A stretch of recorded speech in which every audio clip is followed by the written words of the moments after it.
pretty good edge. And when after you strop it, it'll actually feel a little bit better, a little bit more sticky on your thumb even. Yeah. When those teeth get aligned from the strop, at least 50 on the leather is what you're going to want to do. Some people like the linen. You think that the linen does help the edge a little bit, right? But not right off the home. Not right off the home. Okay, so it's more. Go directly to the leather. Okay, go directly to the leather. You heard it. Okay. Feels very, very good. Feels good? Very good, yeah. Like this one made a difference. Very much the yellow. Okay, so Yeah. and that's pretty much we just honed a razor from scratch there, and we need to strop it. The next topic, the second half of this thing that I'm kind of going to go into is the issue of, you like that? Okay, is the issue of double bevels, kind of touching double bevels.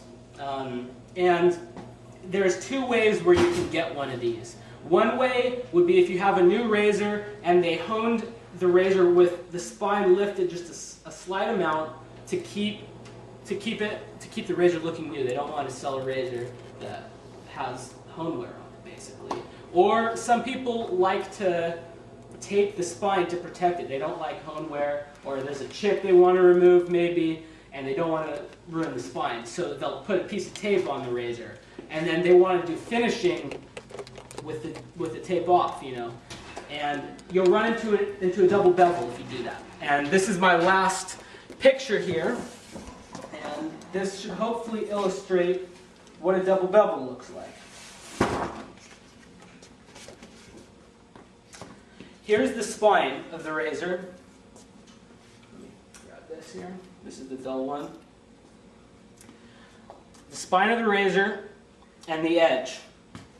You'll see that if you get a new razor, there's a good chance that they'll lift the spine up. I'm exaggerating it, but just a very slight amount to save the hone wear on both sides. So what you'll have is a bevel that's a little bit steeper than it would have been if you actually laid the hone down.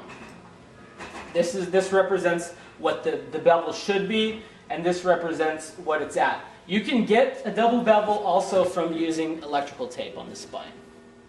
It seems like it's so thin that it wouldn't make a difference, and that's what I thought for a long time, but it actually does. Sergio, can you tell the story about that Philharmonica that I honed for you a long time ago?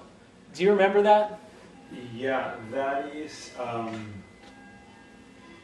was a razor that was just not getting sharp, and I was doing all kinds of rotations, pyramids, and I remember the night that you called me and told me, you know what, Sergio, I got it. I know why the Henkels you had that was perfectly straight, flat on the hone. And shiny.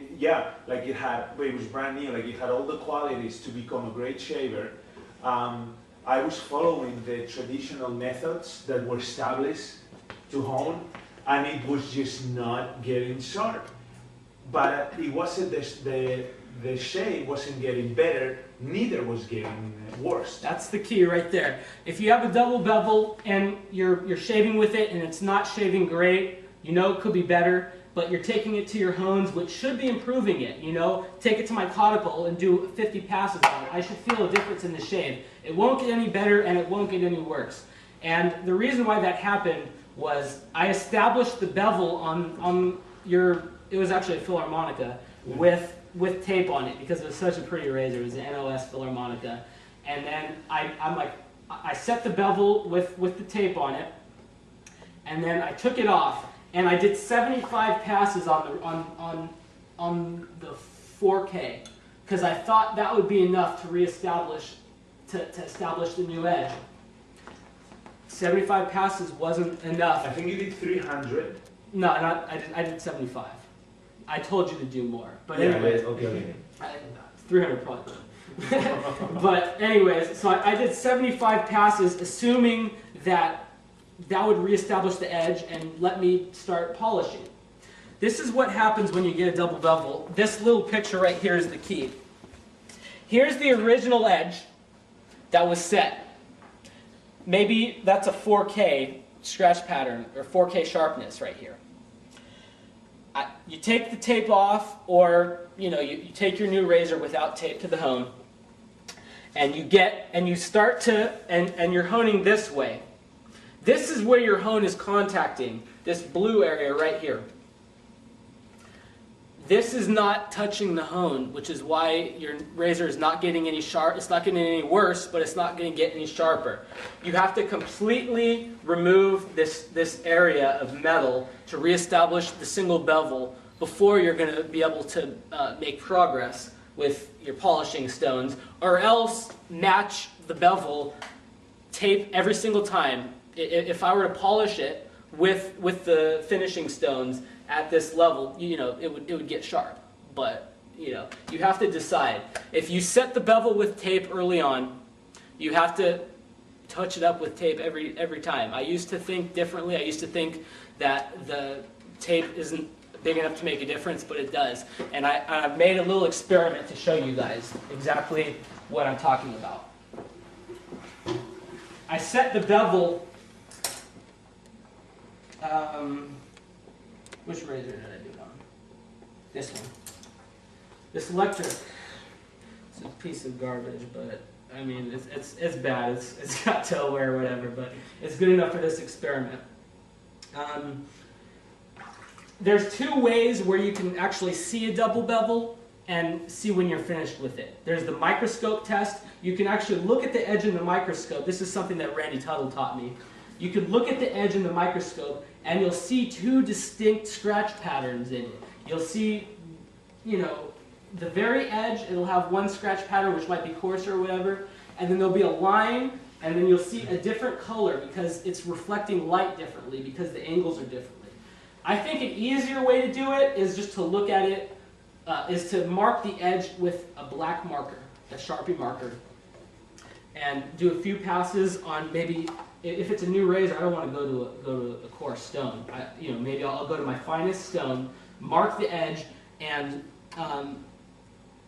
mark the edge with the Sharpie. Do maybe 10 passes on my caudicle.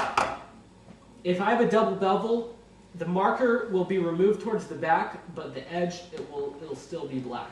And I'm going to show you right now. And basically, if that's the case, you have to either match the angle. Maybe tape it or something, and if that removes it, great. You can touch it up that way for however long you want, or take it to a coarse stone, and you have to hone it until that line is completely gone before you can polish it to what it's going to please you. So I'm going to mark this edge with a marker. It's a garbage razor, so. This marker isn't really working too well. So I need to let that dry for a second. On both sides. Wow, this wetness is not working too well. If the light's really good and you got good eyes, you can Yeah, catch exactly. it, right? Yeah, that's a great point. You can actually see it in the light too, but it's very subtle, right? Well, you've seen a couple of them, you get to know what you're looking at. Okay, exactly. But yeah, I like the black marker better actually. My eyes are a little old. And unless the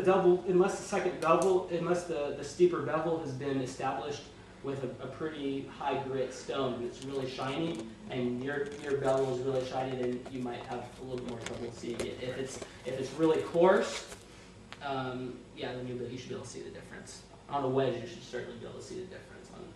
So I've colored the edge pretty much with black, and I established this edge with tape on the spine initially. So I'm going to tape the spine and show you that I'm not kidding.